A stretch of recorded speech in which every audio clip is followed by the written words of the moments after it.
Salut à tous, c'est Carton Rouge by Top Mercato, l'émission qui inflige la sanction suprême à des événements qui ont lieu sur et en dehors du terrain, le tout à prendre au second degré. On commence tout de suite par, c'est le rouge. C'est le rouge. Et le rouge de la semaine est attribué à l'altercation entre Karim Benzema et Pepe lors du match du Real Madrid perdu contre l'Atlético Madrid. On regarde un extrait, on en parle juste après. Pepe. Bueno, pero esto pasa muchas veces, esto no es nuevo, ni en estos jugadores, ni en el Madrid, esto... Comportement inadmissible de la part de Pepe et Karim Benzema. Alors, sur le fond de l'affaire, Karim Benzema, qui est un peu moins en réussite ces derniers temps, quoique au Real Madrid, il a quand même marqué beaucoup de buts et offert beaucoup de passes décisives.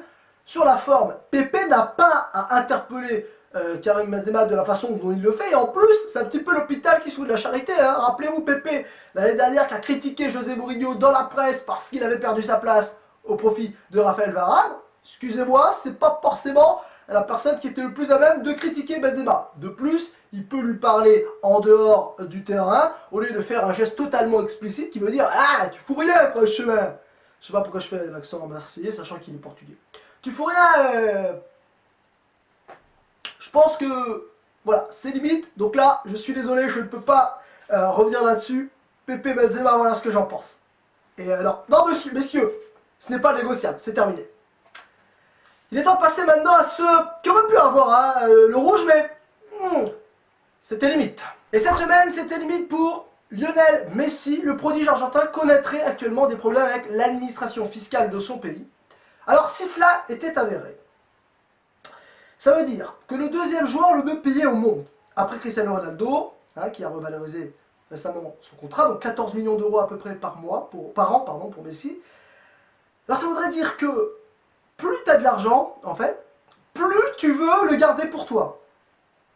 Non. Donc, pour l'instant, petit carton jaune préventif.